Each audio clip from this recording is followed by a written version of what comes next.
दोस्तों, देश की सबसे बड़ी आबादी जिन दो नेताओं को फॉलो कर रही है या जिन दो नेताओं को अपना नेता मान रही है, उनमें इन दो नेताओं को आप सबसे पहले रखेंगे। इनको नकारा नहीं जा सकता।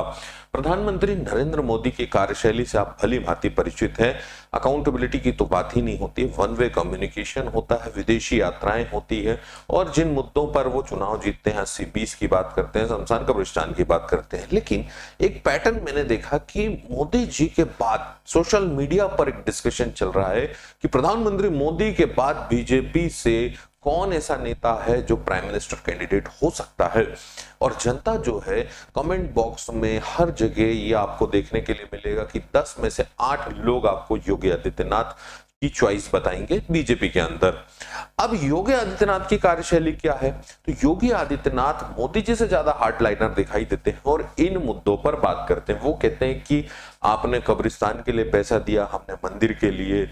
समाजवादी पार्टी वाले कब से राम भक्त हो गए, राम की बात करने का उनको अधिकार नहीं, वो सर्टिफिकेट देते हैं बराबर। उनकी दृष्टि में कहीं ना कहीं ये चीज हो सकती है कि जो बीजेपी का वोटर है, जो बीजेपी का समर्थक है, वही राम भक्त है, उसके अलावा और कोई राम भक्त नहीं हो सकता। ये कहते हैं कि कांग्रेस के पाप के कारण पाकिस्तान बना, पाकिस्तान, जिहाद, मुस्लिम, कब्रिस्तान, इस तरीके के कार्यशैली, इस तरीके के मुद्दे जो हैं और बुलडोजर जो उनका एक पैटर्न है, वो योगी आदित्यनाथ की कार्यशैली में देखने के लिए मिला पिछले 10 सालों में। मूल जो मुद्दे हैं, इन मुद्दों पर चीजें चर्चा इन दोनों नेताओं से नहीं देखने के लिए आती। चाहे वो बेरोजगारी हो, गरीबी हो, महंगाई हो, आपका वायु प्रदूषण हो, जल प्रदूषण हो, स्वास्थ्य सेवाओं की खस्ता हालत हो, सड़कों की खस्ता हालत हो, जो यातायात की समस्या है, स्वच्छ पेयजल की समस्या है, महिला सुरक्षा की बात हो, पेपर लीक की घटनाएं हो, या बुनियादी जो गुणवत्ता की चीजें होनी चाहिए उनकी बात हो। इवन राम मंदिर का जब घोटाला हुआ तो वहां पर भी इन्होंने कुछ नहीं कहा। कुंभ में जब चीजें गड़बड़ हुई, शंकराचार्य के खिलाफ तक इन्होंने पुलिस भेज दी थी। तो ये पूरी तरीके से इनकी राजनीति का एक पैटर्न है। लेकिन फिर भी जनता इनको चाह रही है और जनता चाहती है कि योगी प्राइम मिनिस्टर बने। क्यों? ऐसा क्यों? तो जनता के मन में या तो ये चीज बैठा दी गई है मीडिया के माध्यम से, नेताओं के माध्यम से, या कहीं ना कहीं पहले से ये चीज है, या सुरक्षा का जो भाव है, वो भाव क्या है कि ये दोनों शख्स जिस दिन हटेंगे उस दिन, या बीजेपी जिस दिन पावर से जाएगी उस दिन हिंदू खतरे में आ जाएगा। देश की 80% आबादी 20% आबादी से खतरे में आ जाएगी। ये इस देश की सत्ता को चलाने के लिए सबसे आसान चाबी बीजेपी या भारतीय जनता पार्टी के प्रमुख नेताओं के हाथ में। इस मुद्दे को लेकर के इन सभी मुद्दों को पीछे छोड़ दिया गया।